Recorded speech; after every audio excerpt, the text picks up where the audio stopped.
ওম শান্তি। আজ ১৬ ফেব্রুয়ারি ২০২৬ আমরা সবাই বাবার অমূল্য মধুর মহাবাক্য শুনব।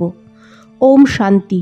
মিষ্টি বাচ্চারা, প্রাণেশ্বর বাবা এসেছে তোমরা বাচ্চাদের প্রাণ দান দিতে। প্রাণ দান পাওয়া অর্থাৎ তমপ্রধান থেকে শতপ্রধান হওয়া।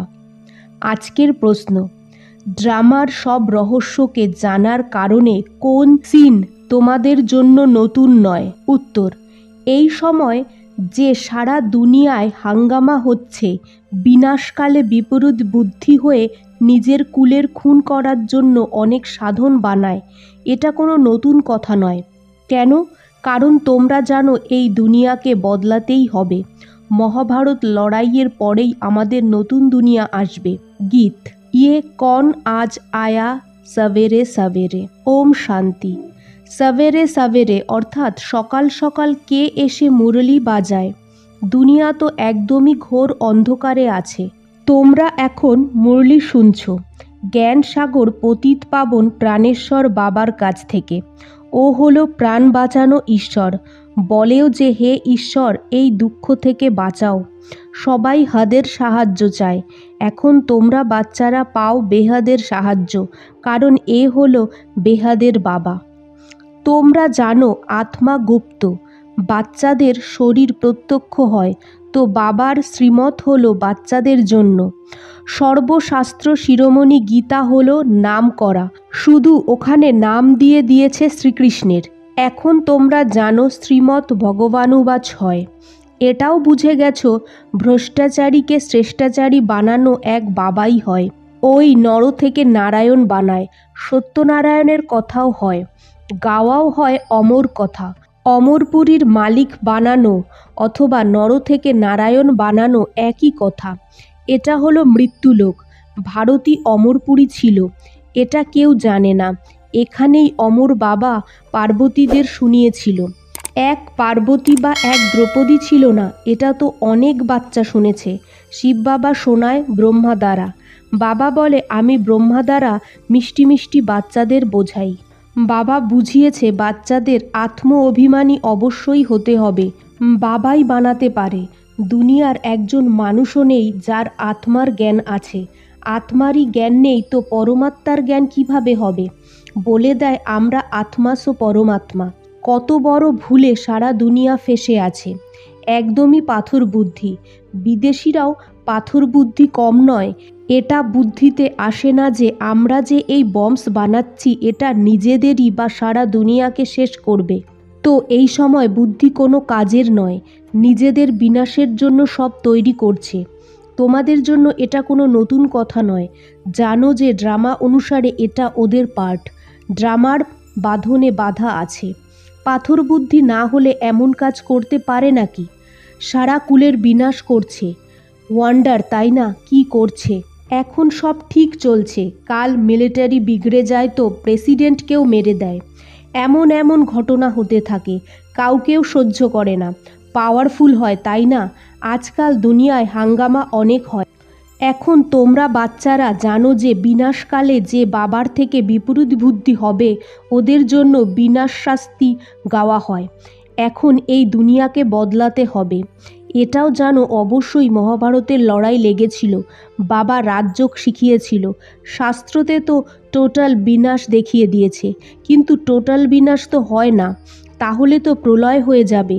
তো মানুষ কেউ যদি না থাকে, শুধু 5 তত্ত্ব থেকে যায়, এমন তো হতে পারে না। প্রলয় হয়ে যায় তো মানুষ কোথা থেকে আসবে? শাস্ত্রয় দেখিয়েছে যে শ্রীকৃষ্ণ আঙুল চুষতে চুষতে পিপলের পাতায় সাগর থেকে এসেছে। বালক কি করে এভাবে আসবে?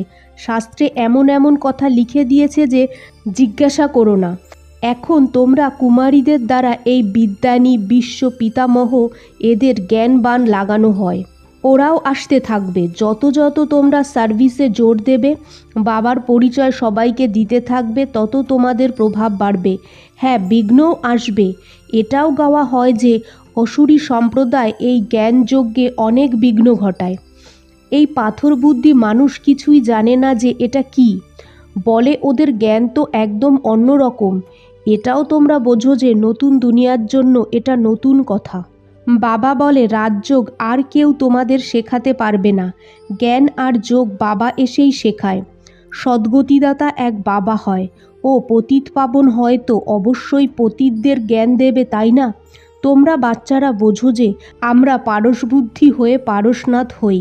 মানুষ কত মন্দির বানিয়েছে, কিন্তু ও কে, কি করে গেছে অর্থ কিছুই বোঝে না। পারসনাথের মন্দির আছে কিন্তু কেউ জানে না। ভারত পারসবুদ্ধি ছিল, সোনা হিরে জহরতের মহল ছিল, গতকালকেরই কথা। ওরা তো লক্ষ বছর বলে দেয়, শুধু এক সত্যযুগকে। আর বাবা বলে সারা ড্রামাই 5,000 বছরের। এই জন্য বলা হয় আজকের ভারতের কি অবস্থা, গতকালকের ভারত কি ছিল। লক্ষ বছরের কথা হলে কারুর স্মৃতিতে থাকতো না। বাচ্চাদের এখন স্মৃতি এসেছে, জানে যে বাবা প্রত্যেক 5,000 বছর পরে এসে আমাদের স্মৃতি দেয়। তোমরা বাচ্চারা স্বর্গের মালিক ছিলে 5,000 বছরের কথা। কারুর কাছে জিজ্ঞাসা করো এক লক্ষ্মীনারায়ণের রাজ্য কবে ছিল, কত বছর হয়েছে, তো লক্ষ বছর বলে দেবে। তোমরা বোঝাতে পারো যে এটা 5,000 বছরের কথা। বলে যে ক্রাইস্টের কত সময় আগে প্যারাডাইস ছিল। বাবা আসেই ভারতে, এটাও বাচ্চাদের বোঝানো হয়েছে। বাবার জয়ন্তী পালন করা হয় তো অবশ্যই কিছু করতে আসে। পতিত পাবন হয় তো অবশ্যই এসে পাবন বানিয়েছিল। জ্ঞান সাগর হয় তো অবশ্যই জ্ঞান দেয়, তাই না? যোগে বসো, নিজেকে আত্মা ভেবে বাবাকে ইয়াদ করো, এটা তো জ্ঞান হলো, তাই না? ওরা তো হয় হঠ যোগী, এক পায়ের উপর আর এক পা তুলে বসে কি করতে থাকে। তোমরা মাতারা তো এরকম করতে পারবে না, বসতেও পারবে না। বাবা বলে মিষ্টি বাচ্চারা, এগুলো কিন্তু কিছুই করার তোমাদের দরকার নেই। স্কুলে তো সবাই একটা কায়দায় বসে, কিন্তু বাবা ওটাও বলে না। যেমন চাও তেমনি বসো, বসে কষ্ট হয় তো শুয়ে পড়ো। বাবা কোনো কিছুতেই মানা করে না। এটা তো একদম সহজ বোঝার কথা। এতে কোনো পরিশ্রমের ব্যাপার নয়, যতই অসুস্থ হও। জানি না, শুনতে শুনতে শিব বাবারই ইয়াদ করতে করতে প্রাণ শরীর থেকে বেরিয়ে যায়। গাওয়াও হয় গঙ্গার তট, গঙ্গার জল মুখে থাকুক, তখন প্রাণ শরীর থেকে বেরোক।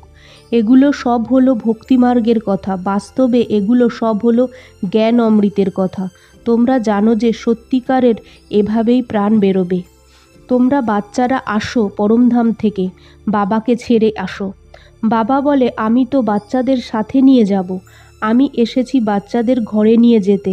তোমরা নিজেদের ঘর কেউ জানো না, আত্মা সম্বন্ধেও জানো না। মায়া একদমই পাখা কেটে দিয়েছে, এই জন্য আত্মা উঠতে পারে না, কারণ তমপ্রধান হয়। যতক্ষণ শতপ্রধান হবে না ততক্ষণ শান্তিধামে কিভাবে যাবে। এটাও জানে না যে ড্রামা প্ল্যান অনুসারে সবাইকে তমপ্রধান হতেই হবে। এই সময় পুরো ঝাড় একদম তমপ্রধান জর্জরীভূত হয়ে গেছে। বাচ্চা জানে যে সব আত্মারা হলো তমপ্রধান, নতুন দুনিয়ায় হয় শতপ্রধান। এখানে কারোর শতপ্রধান অবস্থা হতে পারে না। এখানে আত্মা পবিত্র হয়ে যাবে তো দাঁড়াতে পারবে না, একদম পালিয়ে যাবে। সবাই ভক্তি করে মুক্তির জন্য বা শান্তিধামে যাওয়ার জন্য, কিন্তু কেউ ফিরে যেতে পারে না, হয় না। বাবা সব রহস্য বসে বোঝায় ধারণ করার জন্য, কিন্তু তাও মুখ্য কথাটাই হলো বাবাকে ইয়াদ করা, সদর্শন চক্রধারী হওয়া। বীজকে ইয়াদ করলেই সব ঝাড় বুদ্ধিতে এসে যায়। ঝাড় প্রথমে ছোট হয়, তারপর বড় হতে থাকে, অনেক ধর্ম হয়ে যায়, তাই না? তোমরা 1 সেকেন্ডে জেনে যাও, দুনিয়ায় কেউ জানে না। মনুষ্য সৃষ্টির বীজরূপ সবার এক বাবা হয়। বাবা কখনো সর্বব্যাপী হতে পারে না, বড় থেকে বড় ভুল এটা।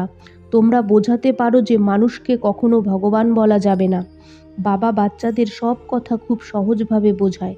তারপর যার ভাগ্যে হবে, নিশ্চয় হবে তো অবশ্যই বাবার থেকে বর্ষা নেবে।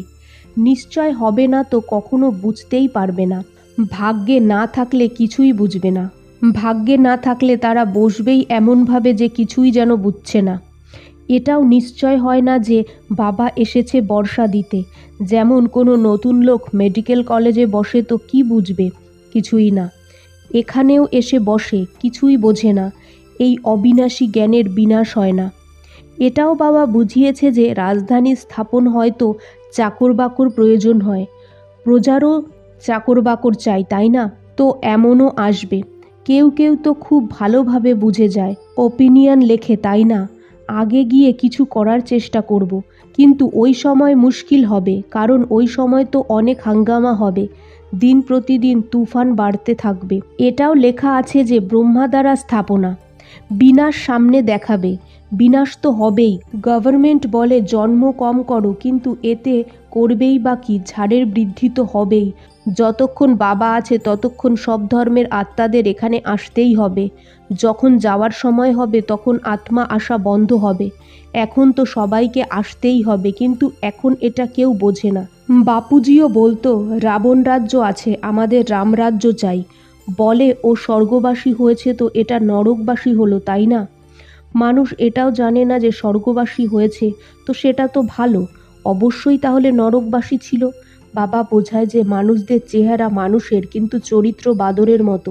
সবাই গাইতে থাকে পতিত পাবন সীতারাম, আমরা পতিত হই, পাবন বানায় এক বাবা। এরা সব হলো ভক্তিমার্গের সীতা, বাবা হলো রাম। কাউকে সোজাভাবে বলো তো বোঝে না, রামকে ডাকে। এখন বাচ্চাদের বাবা তৃতীয় নেত্র দিয়েছে। তোমরা যেন আলাদা দুনিয়ায় হয়ে গেছো, পুরনো দুনিয়ায় কি কি করতে থাকো। এখন তোমরা বোঝো, তোমরা বেসামাজ থেকে সমাজদার হয়েছো। রাবণ তোমাদের কত বেসামাজ বানিয়ে দিয়েছিল। এখন বোঝায় যে এই সময় সব মানুষ তমপ্রধান হয়ে গেছে, তাই তো বাবা এসেছে শতপ্রধান বানাতে। বাবা বলে তোমরা সার্ভিস করতে থাকো, কিন্তু একটা কথা মনে রাখো, বাবাকে ইয়াদ করো। বুদ্ধিযোগ উপরে সুইট হোমে লাগাও।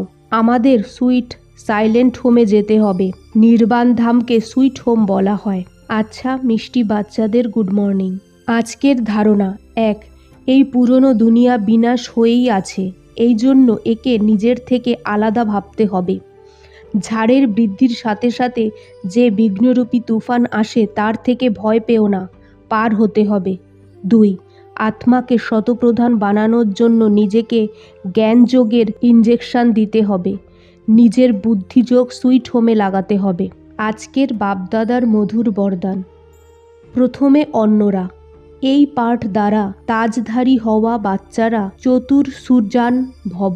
যেমন বাপদাদা নিজেকে ওবিডিয়েন্ট সার্ভেন্ট বলার তাজধারী এমনি হয়ে যায়, সেরকম তোমরা বাচ্চারাও স্বয়ং নম্রচিত হয়ে অন্যকে শ্রেষ্ঠ সিট দিয়ে দাও। ওনাদের সিটে বসাবে তো ওনারা উঠে তোমাদের বসিয়ে দেবে। যদি তোমরা বসার চেষ্টা করো তো বসতে পারবে না, এই জন্য বসানোই বসা হয়। তো প্রথমে অন্যরা, এই পাঠ পাক্কা করো তো সংস্কারও সহজ মিলে যাবে, রাজধানীও হয়ে যাবে। এটাই চতুর্সুরাজ হওয়ার পদ্ধতি। এতে পরিশ্রম হবে না, প্রাপ্তিও বেশি হবে। আজকের স্লোগান, অব্যক্ত স্থিতির অনুভব করার জন্য অন্তর্মুখী একান্তবাসী হও। ওম শান্তি।